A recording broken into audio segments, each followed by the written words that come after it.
Assalamualaikum warahmatullahi wabarakatuh. Perkenalkan, nama saya Yolanda Kurniati dengan NPM A1J021004 dari kelas 2B Pendidikan Non-Formal dan mata kuliah Konsep Dasar Pendidikan Anak Usia Dini, dan dosen pengampu yaitu Dr. Muhammad Ilham Abdullah MPD.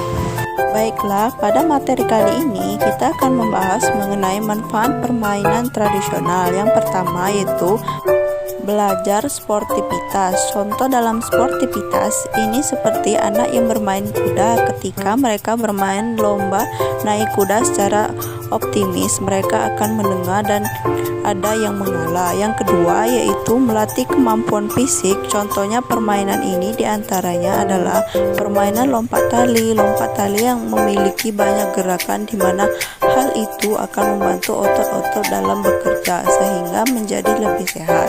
Selanjutnya yaitu mampu bekerja sama. Hal ini tentu sangat dibutuhkan untuk anak belajar mengenai masa depan, karena di masa esok anak sangat membutuhkan kerjasama.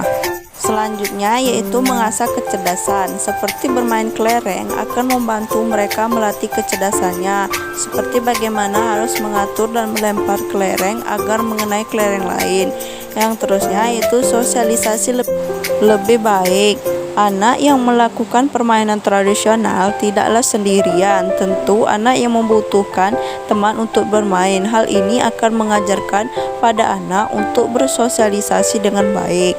Selanjutnya itu anak lebih kreatif. Seorang anak menjadi lebih kreatif ketika anak bermain permainan tradisional seperti bermain layangan atau pesawat-pesawatan. Secara otomatis akan mengasah kreativitas mereka bagaimana caranya agar pesawat bisa terbang dan layangan. Selanjutnya yaitu belajar mengelola emosi. Pada saat anak bermain, seorang anak tentu akan mengutarakan emosinya seperti berteriak, bergerak, melompat, tertawa, dan menangis.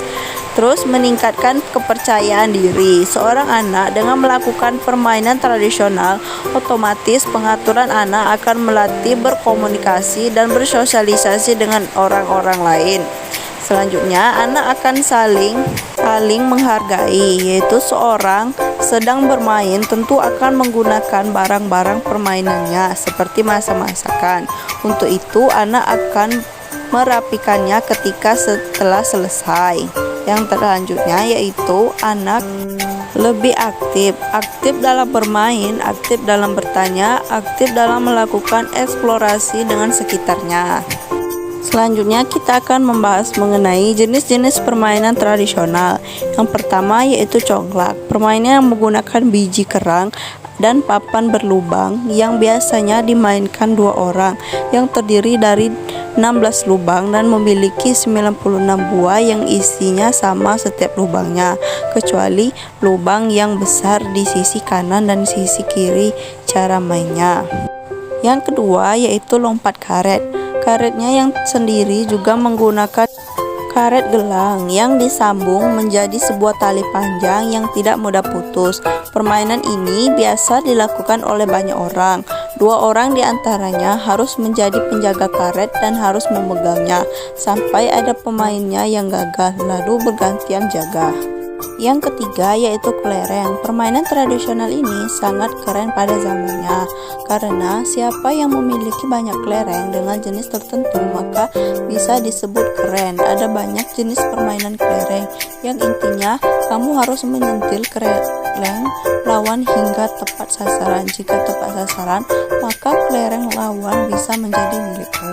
Yang keempat yaitu petak umpet. Permainan tradisional petak umpet hanya membutuhkan satu orang penjaga yang akan mencari semua peserta yang bersembunyi sampai semuanya ditemukan.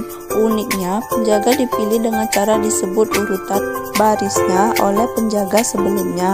Ada hal yang mungkin bikin kamu rindu dari permainan ini, yakni ada peserta yang pulang dan tidak bersembunyi sehingga penjaga kewalahan untuk menemukannya. Yang kelima yaitu layang-layang. Permainan tradisional kamu hanya membutuhkan layangan, bisa beli atau membuatnya sendiri beserta benang atau senar. Untuk memainkannya, kamu hanya butuh lahan luas dan lapangan seperti lapangan sawah. hingga pantai. Selain itu, kamu juga pasti akan membutuhkan bantuan angin dan keahlian yang tidak mudah. 6. Bola beker, permainan tradisional bola karet yang bisa memantul dan biji yang terbuat dari tembaga atau kuningan. Meski hanya memantulkan bola dan mengambil biji, permainan ini ternyata juga membutuhkan keahlian, kecepatan tangan, dan konsentrasi yang penuh. Jika tidak, kamu tidak akan naik level dan kalah dengan pemain yang lain. Yang ketujuh yaitu gasing, permainan tradisional gasing yang terbuat dari kayu atau plastik. Untuk bisa bermain gasing, setiap anak harus memiliki satu gasing. Biasanya beradu gasing bisa dilakukan di tanah lapang atau di dalam kuali raksasa. Yang terakhir yaitu enggrang, itu permainan yang terbuat dari kayu atau bambu. Dibuat bak tongkat yang bisa dinaikkan dan digunakan untuk berjalan. Bahkan buat kamu yang baru mencoba pasti akan sulit menyeimbangkannya, bahkan sehingga terjatuh berkali-kali hingga akhirnya berhasil.